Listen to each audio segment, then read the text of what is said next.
Esta empresa vale cientos de miles de millones de dólares. Fabrica la única herramienta en el mundo sin la cual es imposible crear ningún chip moderno. Su monopolio se consideraba absoluto, tanto que estados enteros construían su política exterior en torno a un solo hecho: nadie puede eludir esta máquina. Y luego un grupo de físicos publicó un artículo en una de las revistas científicas más prestigiosas del mundo y demostró en silencio que existía un segundo camino, un camino que nadie vigilaba. En el corazón de esta historia no hay una empresa, ni sanciones, ni geopolítica. En el corazón hay luz. Un tipo concreto de luz, de una longitud de onda de 13,5 nanómetros. Una luz tan rara que, literalmente, no existe en la naturaleza en una forma utilizable. Hay que crearla desde cero. Y precisamente la manera de crearla determina quién controla la producción de los chips más avanzados del planeta. Para entender por qué un solo artículo en una revista científica puede sacudir el mayor monopolio tecnológico de la historia, hay que empezar desde el principio, desde el motivo por el cual la luz es en sí un problema. Cada chip moderno se crea siguiendo un mismo principio. La luz se proyecta a través de una plantilla sobre una oblea de silicio, grabando en ella los patrones más diminutos. La lógica es simple. Cuanto más corta es la longitud de onda de la luz, más finas son las líneas y más complejo y potente resulta el chip.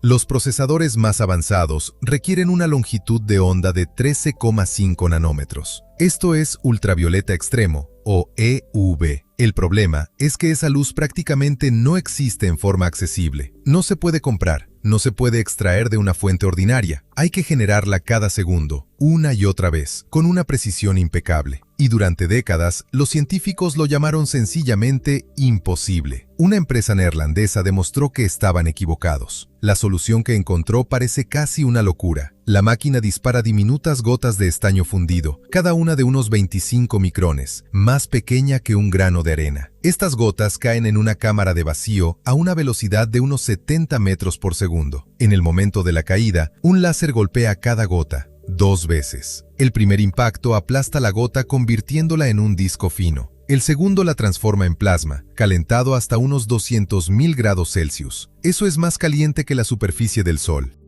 En una fracción de segundo, el estaño moribundo emite un destello de luz de una longitud de onda exacta de 13,5 nanómetros, y así 50.000 veces por segundo. El propio láser que produce estos impactos comienza su recorrido como un haz de apenas unos vatios de potencia. Luego se amplifica más de 10.000 veces a través de 5 etapas consecutivas hasta alcanzar decenas de kilovatios. Todo esto para impactar en una diminuta gota de metal en la fracción de segundo exacta, una y otra vez, durante meses sin un solo fallo. El desarrollo de este sistema llevó unos 30 años y requirió decenas de miles de millones de dólares de inversión. Esto no es simplemente tecnología. Es conocimiento acumulado que no se puede copiar mediante patentes porque lo esencial de él no está registrado en ningún documento. Vive en las mentes de los ingenieros, en años de fracasos, en miles de errores corregidos. Los láseres para este sistema los suministra una empresa alemana. Los espejos también son alemanes y se encuentran entre las superficies pulidas con mayor precisión jamás creadas por el ser humano. La tecnología del plasma se remonta a una empresa californiana que el fabricante neerlandés adquirió. Pero lo que esta empresa realmente posee es la capacidad de hacer que todas estas partes imposibles trabajen juntas miles de veces por segundo, durante miles de horas seguidas sin romperse. El resultado es un monopolio absoluto. El único fabricante de máquinas EUV en la Tierra. El modelo estándar cuesta más de 200 millones de dólares. Las versiones más nuevas rondan los 380 millones por unidad. Comprar hoy en día un chip impreso sin estas máquinas es prácticamente imposible, porque es precisamente a través de ellas por donde pasa toda la producción de los semiconductores más avanzados. La capitalización de mercado de la empresa superó los 670.000 millones de dólares, un récord europeo. Un analista lo formuló sin rodeos: el mercado está totalmente bajo el control de un solo actor. Sobre esto se construyó también la estrategia geopolítica, restricciones a la exportación, sanciones, prohibiciones de suministro de equipos. Todo esto funcionaba bajo un solo supuesto. Crear la luz EUV es tan complicado que nadie podrá ni reproducir la máquina ni eludirla. Bloquea la máquina y bloquearás los chips. En esto se sustentaba todo el cálculo. Pero en febrero de 2021 se publicó un artículo en la revista Nature y puso en duda ese mismo supuesto. Un grupo de físicos tomó una teoría que llevaba más de 10 años en el estante y demostró que funcionaba en la práctica. La idea se llama microagrupamiento estacionario de haces, o SSMB.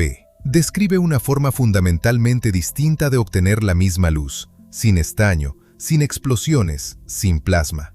El concepto fue propuesto por un físico estadounidense, uno de los especialistas más respetados en el campo de la física de aceleradores, junto con su estudiante, alrededor de 2010. Publicaron la teoría y esta quedó prácticamente olvidada porque no existía una instalación adecuada para verificarla. Todo cambió cuando un joven físico que trabajaba en su tesis doctoral retomó esta idea y avanzó considerablemente en las matemáticas. Estableció un vínculo entre su grupo de investigación y físicos en Alemania. En colaboración con el Instituto Metrológico Nacional Alemán y un centro de investigación de Berlín, obtuvieron acceso a una instalación especial, un anillo de almacenamiento especializado, diseñado precisamente para las condiciones que requiere el SSMB. Fue el primer anillo de este tipo en el mundo. El experimento no se realizó en China, se realizó en Berlín y demostró que el mecanismo funciona. Para entender por qué esto es importante, hay que comprender la idea en sí. Olvídense de las gotas de estaño. Imaginen un anillo, una pista de carreras para electrones llamado anillo de almacenamiento. Es un tipo de acelerador de partículas que normalmente se puede encontrar en los grandes laboratorios de física. Los electrones se aceleran hasta velocidades cercanas a la de la luz y se lanzan una y otra vez en círculo. En condiciones normales, los electrones en dicho haz están distribuidos de forma laxa, en agrupaciones largas y poco densas. Emiten una luz útil para la ciencia, pero completamente inadecuada para imprimir chips. El truco clave del SSMB consiste en lo siguiente. Mediante un láser cuidadosamente ajustado dentro de un dispositivo especial, un ondulador, los electrones reciben un ligero empujón de modo que, tras una vuelta completa por el anillo, se agrupan espontáneamente en diminutos microgrupos distribuidos uniformemente, cada uno de aproximadamente 1 micrómetro de tamaño. Cuando los electrones están empaquetados con tanta densidad y uniformidad, ocurre algo sorprendente. Dejan de brillar como una bombilla ordinaria y comienzan a emitir de forma coherente, como un láser. Todas sus ondas de luz se alinean al unísono. Y como los electrones siguen girando por el anillo, continúan haciéndolo sin detenerse, en régimen estacionario. De ahí el nombre, microagrupamiento estacionario de haces. Comparen esto con el enfoque del fabricante neerlandés y el contraste resulta evidente. La fuente EUV existente es en esencia un estroboscopio. 50.000 explosiones individuales por segundo, estaño, residuos, limpieza constante, desgaste de los espejos, paradas de un equipo costosísimo. El enfoque del SSMB no hace explotar nada, sin estaño, sin gotas, sin contaminación, solo electrones en un anillo que generan un flujo de luz EUV constante, continuo, similar a un láser. Sobre el papel, las características prometidas son impresionantes. Los investigadores describen el SSMB como un camino hacia una potencia en el rango EUV del orden de kilovatios. Las fuentes existentes funcionan en el rango de unos pocos cientos de vatios, y el fabricante neerlandés hace esfuerzos considerables para acercarse a la marca de los 1000 vatios. El SSMB apunta al mismo objetivo, desde un punto de partida completamente distinto. ¿Por qué es tan importante la potencia? La luz EUV es absorbida prácticamente por todo. El vidrio, el aire, cualquier superficie, toda la trayectoria de la luz dentro de la máquina se basa en espejos. Pero incluso el mejor espejo jamás creado pierde alrededor del 30% de la luz en cada reflexión. Según datos de los investigadores, la luz se refleja unas 11 veces antes de llegar a la oblea de silicio. Tras 11 reflexiones con una pérdida del 30% en cada una, del flujo original solo queda una fracción mínima. Para que llegue suficiente luz a la oblea, la fuente debe ser excepcionalmente potente. El estroboscopio choca constantemente con este límite. Una fuente continua similar a un láser es una forma de superarlo. Hay otro aspecto que cambia toda la economía de la producción. Un único anillo de almacenamiento podría alimentar no una sola máquina, sino toda una serie de estaciones de impresión dispuestas a su alrededor, como puestos de trabajo alrededor de una fuente de luz central. En los medios chinos, este concepto se ha denominado cañón litográfico. Esto invierte por completo la lógica de fijación de precios. Actualmente, cada máquina lleva incorporado en su precio el costo de su propia y compleja fuente de luz. Si la fuente pasa a ser compartida, la parte más cara se reparte entre múltiples instalaciones. Un monopolio construido sobre la escasez empieza a desmoronarse desde dentro.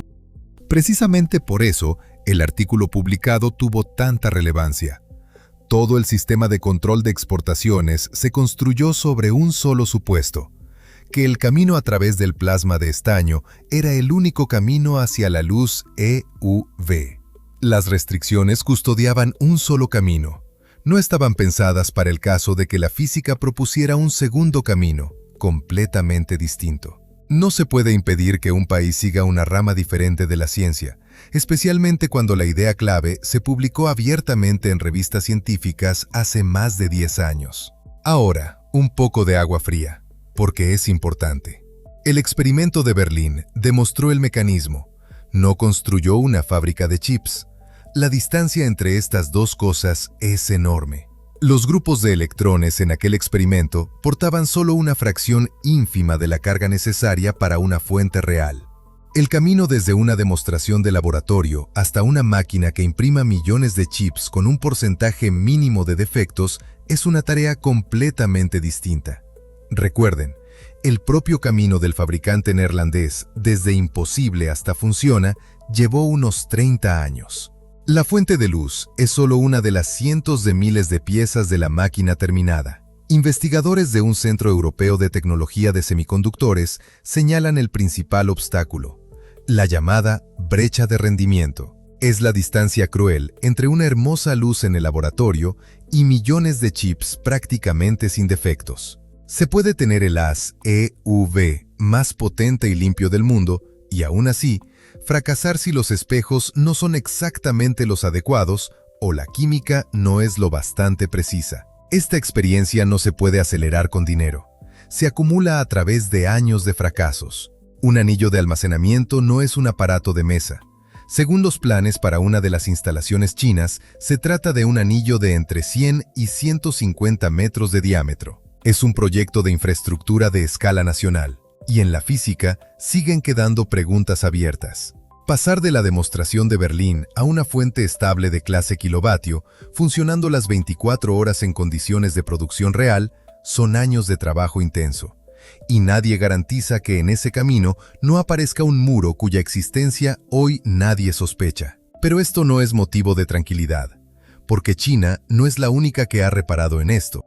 En Estados Unidos, una startup trabaja en una idea similar, usar un gran acelerador de partículas y un láser de electrones libres para obtener luz EUV y suministrarla a los escáneres ya existentes. Grandes sumas de dinero y físicos serios a ambos lados del Pacífico han llegado de forma independiente a la misma conclusión. El estroboscopio de estaño, por perfeccionado que esté, podría no ser la respuesta final. Y esto es lo primero que hay que entender. El SSMB no necesita imprimir ni un solo chip para socavar ya ahora la confianza en la inquebrantabilidad del monopolio. En cuanto una alternativa real aparece en el horizonte, aunque falten muchos años para su aplicación práctica, la propia convicción sobre lo absoluto del control empieza a resquebrajarse. Y un monopolio sobre un camino existe exactamente mientras ese camino sigue siendo el único. La historia está llena de ejemplos de empresas que hacían su trabajo de forma brillante,